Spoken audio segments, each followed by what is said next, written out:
पिछली क्लासेस में हमने रैखिक समीकरणों के युग्म को हल करने के लिए ग्राफीय विधि का प्रयोग किया था।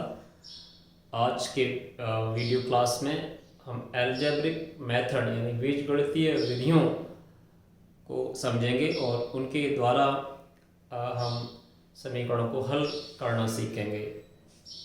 तो देखिए यहाँ पर हम बीजगणितीय विधि से इक्वेशंस को हल करने की प्रमुख रूप से 3 विधियों का डिस्कशन है। यहाँ पहले है प्रतिस्थापन विधि, हिंदी में इसको इंग्लिश में कहते हैं इसको सबस्टिट्यूशन मेथड, या चलिए हिंदी में प्रतिस्थापन विधि। प्रतिस्थापन विधि जिसको सबस्टिट्यूशन मेथड भी कहते हैं। सबस्टिट्यूशन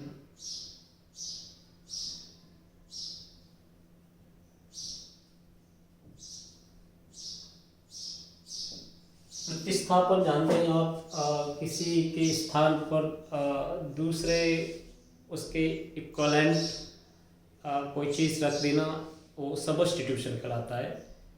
इसी तरह से दूसरा है विलोपन विधि या एलिमिनेशन मेथड, इसको कहते हैं विलोपन विधि, जिसको इंग्लिश में कहेंगे हम एलिमिनेशन।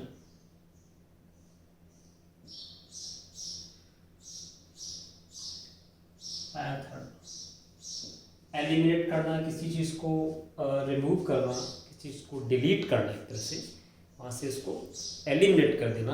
ये भी हम क्वेश्चन में इसका प्रयोग करना सीखेंगे। और तीसरी विधि होगी हमारी वज्र गुणन विधि। वज्र गुणन विधि, इसको इंग्लिश में हम कहेंगे क्रॉस मल्टीप्लिकेशन।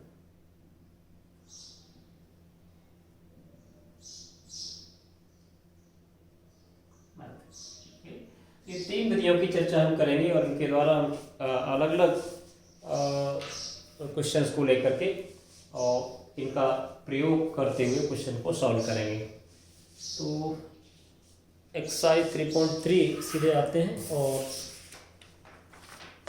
उन्हीं के क्वेश्चन लेकर के देखिए हम सॉल्व करते हैं। एक्सरसाइज 3.3 क्वेश्चन नंबर हमारा 1 का फर्स्ट है। क्वेश्चन नंबर 1 का फर्स्ट पार्ट ही करते हैं।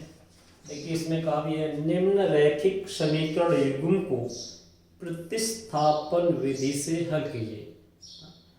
उसमें यही विधि का प्रयोग करना, स्पेशली आपको ये सबस्टिट्यूशन मेथड का यहाँ पर प्रयोग करके इस क्वेश्चन को सॉल्व करना है। तो देखिए क्वेश्चन दिए हुए में x + y = 14 और x - y = 4। दूसरा है क्वेश्चन x - y = 4। इन 2 इक्वेशन दिया है और हमें इनको सॉल्व करना है। और कौन सी विधि का प्रयोग करते हुए? प्रतिस्थापन या सबस्टिट्यूशन मेथड। तो देखिए इसका तरीका यही रहता है, इसमें किसी एक इक्वेशन में से x अथवा y की वैल्यू दूसरे वेरिएबल के रेस्पेक्ट में निकाल करके, और दूसरा जो इक्वेशन बचता है, यानी पहले में से निकालते हैं तो दूसरे में रख देंगे, दूसरे में से निकाल करके पहले में भी रख सकते हैं। दोनों ही ऑप्शन है, कोई प्रॉब्लम नहीं। लेकिन चलिए हम यहाँ से देखिए इसको समझते हैं।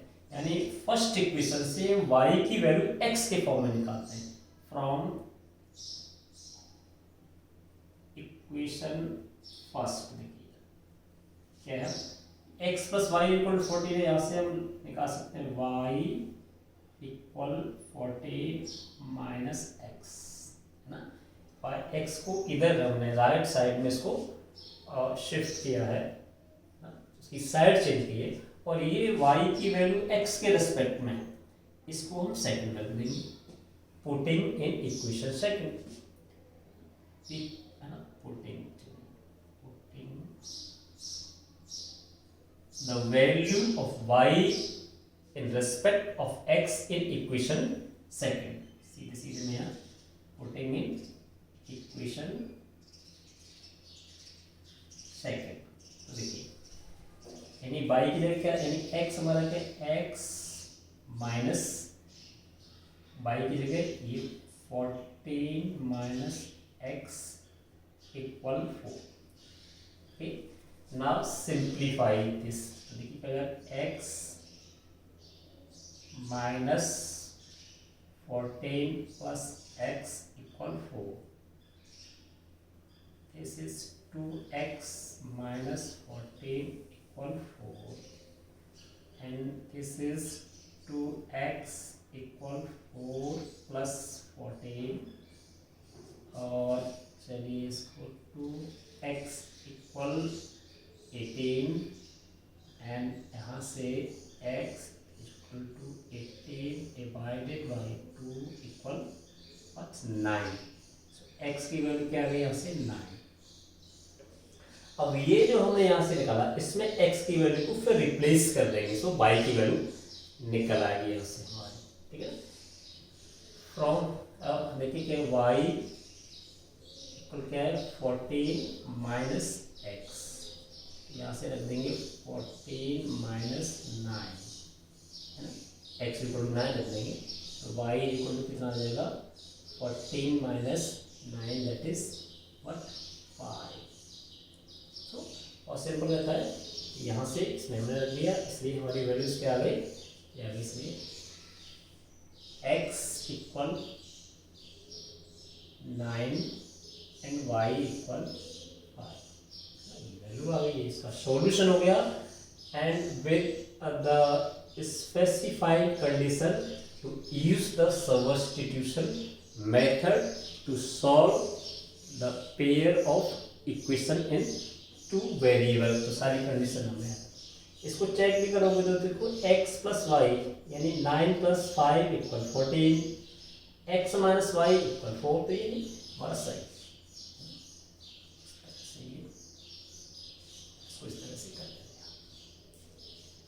इसी तरह से आगे क्वेश्चन नंबर 2 देखिए।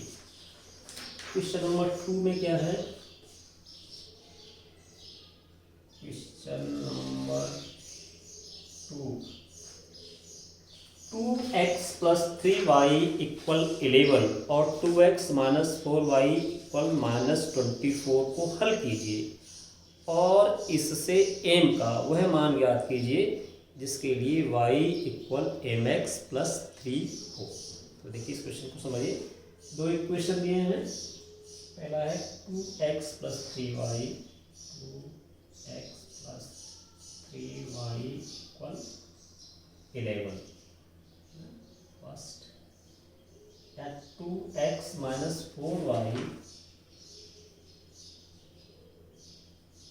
Equal minus 24। इसको हल कीजिए और इससे m का वो मान ज्ञात कीजिए जिसके लिए ये y इक्वल mx प्लस, ठीक है। यहाँ पर y इक्वल mx प्लस 3 और सी y इक्वल mx प्लस, यानी ये इसमें हम पहले क्या करेंगे, इन दोनों इक्वेशंस को सॉल्व करेंगे और उससे जो x और y की जो वैल्यू निकलेगी वो इस इक्वेशन में रिप्लेस कर देंगे ना, और वहां से हम m की वैल्यू निकाल देंगे, ठीक है। तो अब देखिए इसको सॉल्व करके वही सबस्टिट्यूशन मेथड भी आप यूज कर सकते हैं। तो देखिए फ्रॉम इक्वेशन फर्स्ट क्या है, ठीक है, 3y इक्वल क्या आएगा 11 माइनस 2x, y सीधे से निकाल दें y equal 11 minus 2x divided by 3। अब ये इक्वेशन सेकंड में रख देंगे, है ना, इसको रिप्लेस कर देंगे, सब्स्टिट्यूट कर देंगे, इसकी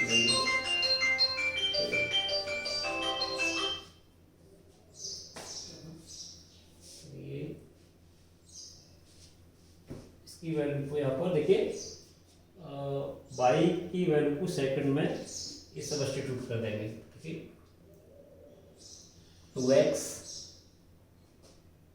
पुटिंग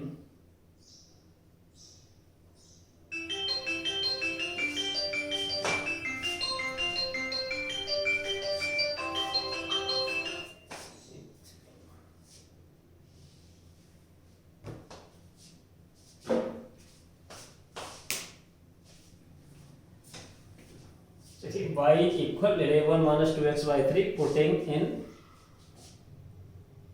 second में 2x, that is 2x minus 4 into 11 minus 2x by 3 equal minus 24। इसको हम रिड्यूस भी कर सकते थे 2 बाहर लेकर के, लेकिन लीव दैट 2 बाहर लेकर के इसको कोई नहीं, ये आ जाएगा देखिए 2x माइनस,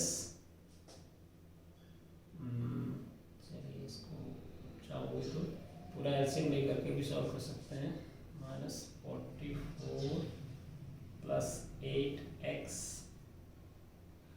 नेक्स्ट में 3 इज इक्वल टू माइनस 24। अब देखिए इसका एलसीएम लेकर के जाएगा 6x माइनस 44 प्लस 8x, इसको फिर क्रॉस मल्टीप्लिकेशन करेंगे तो ये 72। ठीक है, यहाँ से आप करोगे 14x इक्वल माइनस 72 प्लस 44 हो जाएगा। यहाँ से 14x इक्वल करेंगे, यहाँ पर बचेगा 8 एंड यहाँ पर 2 माइनस, और यहाँ से x इक्वल आ जाएगा minus 28 by 14 equal to minus, x की वैल्यू हमारी क्या आ जाएगी -2। अब इसको y इसमें रिप्लेस कर देंगे, देखिए y यहाँ से y equal 11 minus 2 into -2 divided by 3, और ये आ जाएगा 11 प्लस 4 बाई 3 एंड ये 15 by 3 equal to 5। Okay, x और y की वैल्यू आ गई हमारे यहाँ से। अब देखिए x इक्वल -2, y इक्वल 5। अब तो कह रहा है कि इससे ये m का वैल्यू निकालिए, यानी ये जो x और y की वैल्यू है वो इस इक्वेशन को भी सेटिस्फाई करते हैं।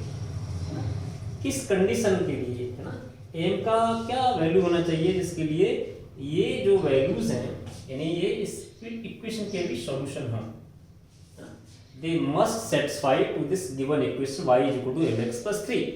so अब देखिए ये मान है ना इसमें रख देंगे, रिप्लेसिंग